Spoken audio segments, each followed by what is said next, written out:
deux poèmes. Le premier s'adresse aux femmes qui sont ici ce soir, il y en a beaucoup, ça me touche toujours par rapport aux gens. Et puis le second, ce sera pour vous, les hommes. La démocratie. Donnez-lui un levier et un point fixe, et elle soulèvera le monde. Donnez-lui une épaule pâle et une tenaille, et elle arrachera la dent de lait de la nuit. Donnez-lui des bras d'écluse, et elle étreindra le jour. Donnez-lui un matin au couteau, et elle saignera l'indifférence.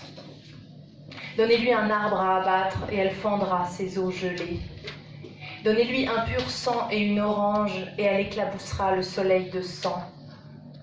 Donnez-lui un cœur à dévorer, et elle crachera ses fils.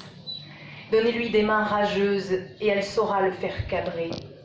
Donnez-lui un bois sombre. Donnez-lui l'envers du feu.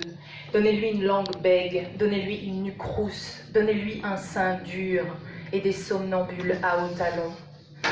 Dans un grand éclat de rire, géante sur la falaise, plus nue que nue, qu'elle redonne au monde son Antigone, à la terre sa torpeur, au gouffre ses ronces, qu'elle voile les yeux secs, pende son cœur à son cou, ses éclats entre ses cuisses.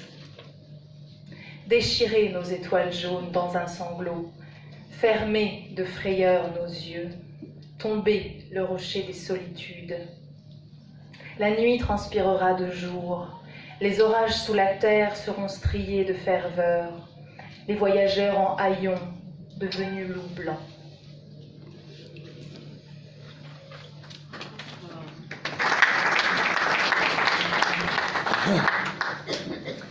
Et pour vous, messieurs. Il porte en lui des mondes, comme une femme tannée son nouveau-né en bandoulière.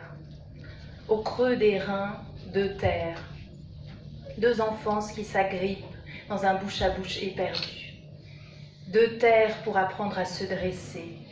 Deux terres où les mères ont plongé leurs mains pour inventer les jours. Des mères qui n'ont jamais fermé leur porte à clé, de peur que les rêves ne visitent plus les enfants. Des mères qui ne lui ont pas taillé un costume de damné, mais plutôt de prince, aux pieds nus. Dans sa bouche de gosse, renversée vers le ciel, il y a toujours eu deux langues pour étirer l'horizon. Il a goûté à tous les sangs mêlés, frotté sa peau aux gants de crin pour s'y tatouer tous les ailleurs. Vêtu d'une simple abaya ou d'un pantalon de flanelle, peu importe. Rien n'est venu ralentir sa marche. Merci.